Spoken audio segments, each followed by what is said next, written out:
নমস্কার বন্ধুরা, রুহি অফিসিয়াল আপনাদেরকে ওয়েলকাম। আজকে তো সানডে স্পেশাল, তাই ভাবলাম আরেকটি নতুন রান্না আপনাদের সাথে শেয়ার করি। তো আজকে আমি বানাচ্ছি, রুহি অফিসিয়াল বানাচ্ছি আজকে পালং শাক দিয়ে চিকেন। পালং শাক দিয়ে চিকেন বানাতে কী কী লাগছে আপনাদের বলে দিই।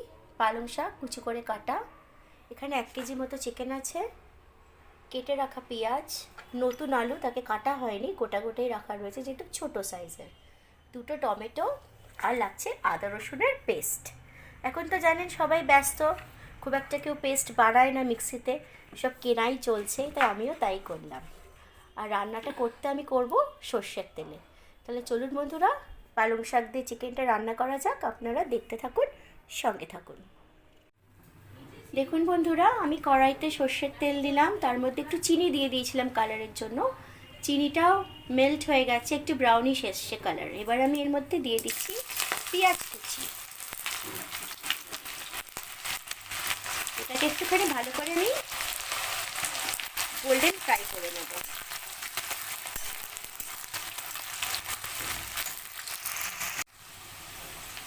দেখুন বন্ধুরা, পেঁয়াজগুলো গোল্ডেন ফ্রাই হয়ে গেছে। এবার আমি এর মধ্যে দিয়ে দিচ্ছি আলুটাকেও আমি একটু ফ্রাই করে নেব।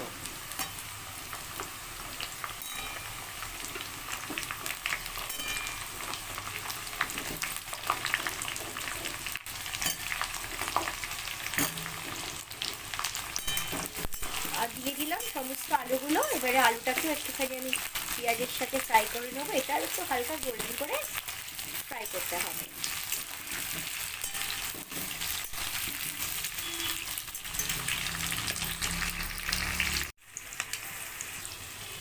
আলুটা ভাজা ভাজা হয়ে গেছে। এবারে আমি এর মধ্যে দিয়ে দিচ্ছি চিকেনের টুকরোগুলো।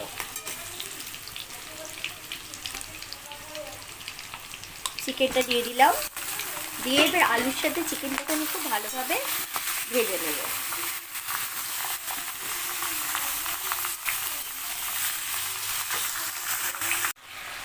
চিকেনের আলুটা ফ্রাই হয়ে গেছে। আমি একটু চিকেনটা ফ্রাই করে নিই, কারণ চিকেনে একটা কেমন গন্ধ বেরোয়, তো সেই জন্য আমি হালকা একটু ফ্রাই করে নিই। এবার আমি দিচ্ছি এখানে স্বাদ মতো নুন,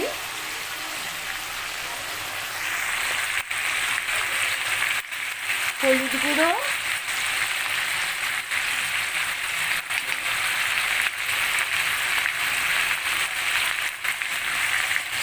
লঙ্কা গুঁড়ো, জিরে গুঁড়ো, দিচ্ছি ধনে গুঁড়ো। আমি ধনেটা একটু বেশি দিই, জিরেটা একটু কম দিই। ধনের গুঁড়োটা আমার খুব ভালো লাগে গন্ধটা। দেবো এবারে আদা রসুনের পেস্ট। আমি যেটা আপনাদের আগেই বললাম, আমি বাটাবাটিটা খুব একটা যেতে পারি না, কারণ সারাক্ষণ তো ব্যস্ত থাকি, তাই আমি বেশিটাই না এই রেডিমেড পেস্টটাই ইউজ করি, ভালো লাগে, সময়টাও কম লাগে। আর দিয়ে দিচ্ছি কেটে রাখা টমেটো। এবার এই সব মশলাগুলোকে দিয়ে আমি ভালো করে কষিয়ে নেব। এবারে দিয়ে দেবো কাশ্মীরি মির্চ কালারের জন্য। এবার এটাকে আমি খুব ভালো করে কষাবো।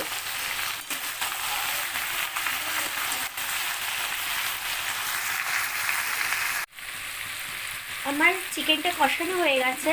এবার আমি দিয়ে দিচ্ছি কুচিয়ে রাখা, কেটে ধোয়া বাছা পালং শাক। এটা আমি এবারে মাংসের ওপর দিয়ে দিলাম, চিকেনের ওপর দিয়ে দিলাম। আবারও একটু নাড়িয়ে নেবো ভালো করে। এবারে আমি কষানো হয়ে গেছে আমার, আমি এবারে জল ঢেলে দিচ্ছি। জল ঢেলে দিলাম। এবারে এটাকে আমি একটুখানি হতে দেব।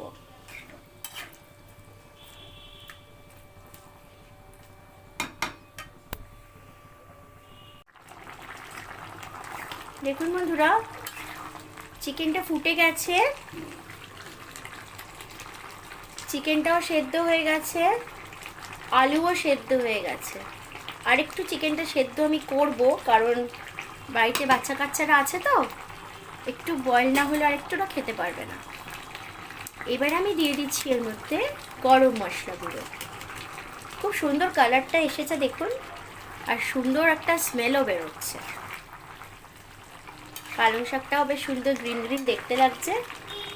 দেখতে তো আমার খুবই ভালো লাগছে। জানি না খেতে কেমন হয়েছে, অবশ্যই ভালোই হবে। আমি খেয়ে আপনাদের জানাবো, ডেফিনেটলি জানাবো। আর একটুখানি হতে দেবো আমি চিকেনটা।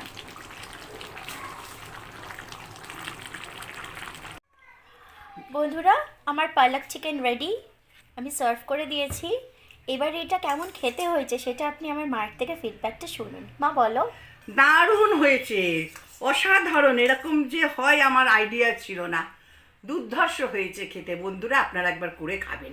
আপনারা এটা অবশ্যই বাড়িতে ট্রাই করবেন। দেখলেন তো, মা বললো, আমিও কিন্তু এটা ফার্স্ট টাইমই করলাম। আর সব থেকে বড় কথা হচ্ছে এই রেসিপিটা কিন্তু মায়েরই। মায়ের শরীরটা একটু খারাপ বলে উনি ক্যামেরার সামনে আসতে পারেননি আজকে, আমাকে বলে বলে দিল, আমি করলাম। এটা পুরো credit goes to my mother. ঠিক আছে, তাহলে বন্ধুরা আপনারা এটা অবশ্যই বাড়িতে চেষ্টা করবেন, দেখবেন করে। ভীষণ ভালো খেতে হয়েছে, কালারটা তো দেখে বোঝাই যাচ্ছে খুব ভালো হয়েছে। আর লাইক, শেয়ার, কমেন্ট, সাবস্ক্রাইব অবশ্যই করবেন। কমেন্ট করবেন অবশ্যই। আমার আপনাদের কমেন্টসগুলো পড়তে খুব ভালো লাগে। আমি না তাতে মানে আরও ইন্সপায়ার্ড হই। আর রুহি অফিসিয়ালটা শুধু একমাত্র আমার চ্যানেল নয়, এটা আমাদের মা মেয়ের চ্যানেল। যেহেতু কখনো আপনারা আমার গলা শুনতে পাবেন, কখনো মায়ের পাবেন। তাহলে বন্ধুরা আজকে আসছি। আর এটা আপনারা ভাতের সাথেও খেতে পারেন, রুটির সাথেও খেতে পারেন। আর আমার যদি ওপিনিয়ন চান, তাহলে আমি বলবো আমার পার্সোনাল চয়েস হচ্ছে লাচ্ছা পরোটা দিয়ে। খেয়ে একবার দেখবেন। তাহলে বন্ধুরা আজকে আসছি, দেখা হচ্ছে পরের দিন আরেকটি নতুন রান্না নিয়ে। সবাই খুব ভালো থাকবেন, সুস্থ থাকবেন। নমস্কার।